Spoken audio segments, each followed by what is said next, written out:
अस्सलामुअलैकुम बच्चों। आज मैं आपको एक प्यारी सी इस्लामी कहानी सुनाती हूँ। कहानी है नेक दिल खरगोश की।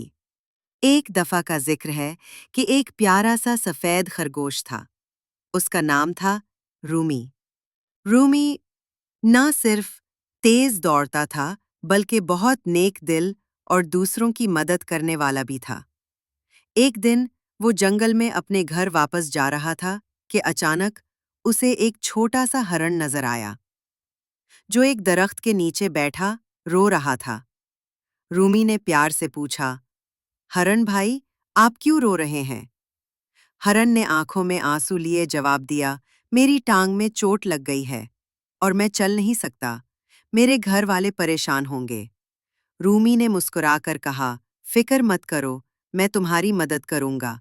फिर रूमी ने हरण को अपनी पीठ पर उठाया और आहिस्ता आहिस्ता उसके घर की तरफ ले गया।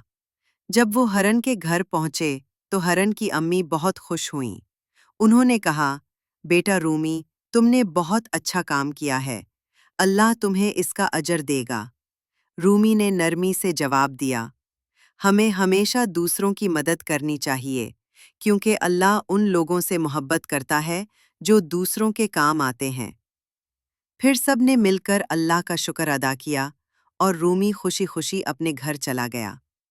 अब बच्चे, आप भी हमेशा दूसरों की मदद करना सीखें, क्योंकि नेकी करने वाले बच्चे अल्लाह के सबसे प्यारे बंदे होते हैं। अल्लाह हाफिज।